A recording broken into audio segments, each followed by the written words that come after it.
Electrical drawing করার ক্ষেত্রে অনেক ক্ষেত্রেই আমাদের এক্সেল ফাইল থেকে ডাটা নিয়ে আমাদের ড্রয়িংয়ে ইউজ করতে হয়।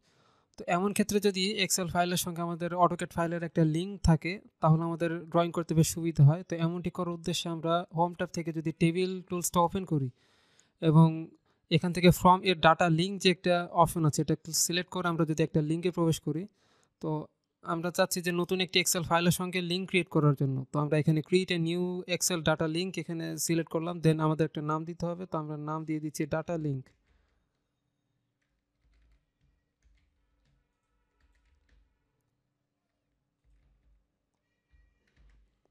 জাস্ট আমরা ওকে প্রেস করলাম। এখান থেকে এখন আমাদেরকে ব্রাউজ করে নিয়ে আসতে হবে যে আমরা কোন এক্সেল ফাইলটা আমাদের এই অটোক্যাড ফাইলে নিয়ে আসতে যাচ্ছি। তো আমরা সাপোজ রিক্স ইন্ডেক্স যেই টেবিলটা আছে এটা আমরা সিলেক্ট করে জাস্ট ওপেন প্রেস করলাম, দেন আমাদেরকে জাস্ট ওকে প্রেস করতে হবে। এখান থেকে আমরা জাস্ট ওকে প্রেস করছি, দেন আমরা লোডিং হওয়ার জন্য একটু ওয়েট করব। তো আমরা দেখতে পাচ্ছি যে লোডিং হওয়ার পর কিন্তু টেবিলটা চলে আসছে। এখন একদম পজিশন মতো আমাদের এই টেবিলটা প্লেস করতে হবে। তো সাপোজ আমরা এই পজিশনটাতে টেবিলটা প্লেস করলাম, দেন জুম ইন করে আমরা দেখতে পাচ্ছি যে আমাদের সেম টু সেম ডাটাগুলো কিন্তু চলে আসছে। এখন এটা যে আসলে আমাদের এক্সেল ফাইলের সঙ্গে অ্যাকচুয়ালি লিঙ্কই ক্রিয়েট হয়েছে, সেটা আমরা কিভাবে আইডেন্টিফাই করব? এটা আইডেন্টিফাই করার অর্থ হচ্ছে আমরা এই লিঙ্কগুলো বা এই সেলগুলো বা টেবিলটা আমরা যেই এক্সেল ফাইল থেকে নিয়ে এসেছি, সেই এক্সেল ফাইলটা যদি আমরা একটু ওপেন করি, সাপোজ এটা ছিল আমাদের risk index calculation of lightning protection system. তো এই এক্সেল ফাইলটা আমরা আলাদাভাবে এখানে ওপেন করে রেখেছি। আমরা সেম ডাটাগুলো এখানে দেখতে পাচ্ছি। আমাদের index category A B C D E F G এরকম কিছু ডাটা আছে। আমরা কিন্তু এক্সেল ফাইলেও সেরকমটা দেখতে পাচ্ছি এ থেকে জি পর্যন্ত, এবং এই সাইডে আমাদের ডিফারেন্ট টাইপ অফ ইন্ডেক্সের যে ভ্যালু সেগুলো এখানে জাস্ট আইডেন্টিফাই করা আছে।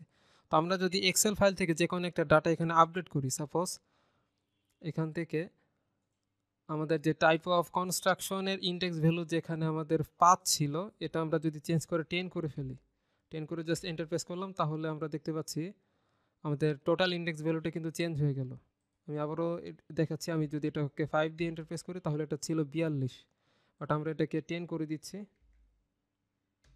তো আমাদের টোটাল ইন্ডেক্স ভ্যালু 47 চলে আসলো। এখন এটা আমরা সেভ করছি, এবং সেভ করার পর আমরা যদি অটোক্যাড ফাইলটা ওপেন করি, এখানে দেখতে পাচ্ছি আমাদের কিন্তু টোটাল ইন্ডেক্স ভ্যালু 42 আছে, এবং টাইপ অফ কনস্ট্রাকশন এটার ভ্যালু যে আমাদের 5 ছিল সেই 5 আছে, অর্থাৎ আপডেট হয়নি।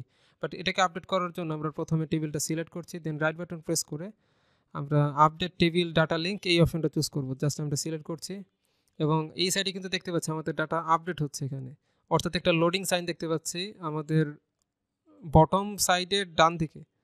আশা করছি আপনারাও দেখতে পাচ্ছেন, অর্থাৎ এটার মানে হচ্ছে আমাদের ডাটা এখন আপডেট হচ্ছে।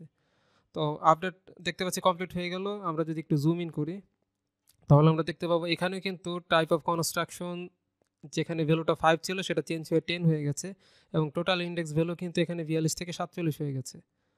তো স্কেপ দিয়ে আমরা বেরিয়ে যাচ্ছি। এভাবে আমরা একটি এক্সেল ফাইলের সঙ্গে আমাদের অটোক্যাড ফাইলের বা ড্রয়িং ফাইলের ডাটা লিঙ্ক করতে পারি, এবং প্রয়োজন অনুসারে এখান থেকে ডাটা নিয়ে আমরা আমাদের ড্রয়িং ইউজ করতে পারবো।